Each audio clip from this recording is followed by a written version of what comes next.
நண்பர்களே, எவ்வளவோ ஃபார்முலா படித்தேன், எவ்வளவோ நான் ப்ராக்டிஸ் பண்ணி பார்த்தேன். எனக்கு இது தெரியாமல் போச்சு அப்படின்னு நினைக்கிற ஒரு ஆளா நீங்கள்?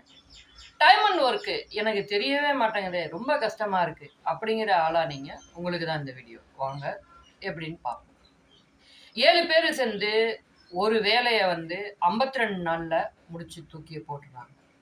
அப்படின்னா 14 பேர் அந்த வேலையை எத்தனை நாளில் செய்வாங்க? இது ஒரு குழப்பமா இருக்கா? இதுக்கு என்ன ஃபார்முலா அப்படிங்கிறதுலாம் உங்களுக்கு தெரியாமல் இருக்கா? என்ன பண்ணலாம் அப்படின்னு யோசிக்கிறீங்களா? ஒன்றுமே பண்ண வேணாம். ஃபார்முலாவா? அது எதுக்கு பாஸ்? அதெல்லாம் தேவையே இல்லை. வாங்க உங்களுக்கு நான் ஈஸியாக சொல்லித்தரேன்.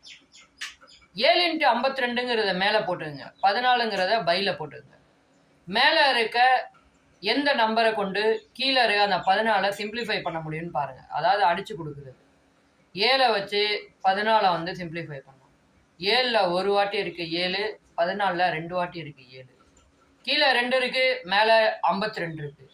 52 2ஆல் வகுத்தீங்கன்னா என்ன வரும்? 26.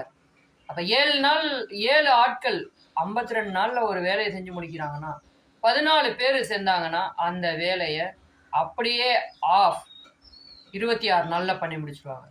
இது போன்ற வீடியோக்கள் உங்களுக்கு வேணுமா?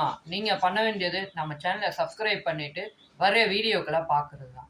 உங்களுக்கு ஒரு அரசு வேலை தான் கனவு அப்படின்னா ஏன் கூட வாங்க, கட்டாயமாக உங்களுக்கு அரசு வேலைங்கிறது உறுதியாக கிடைக்கும். பாய்.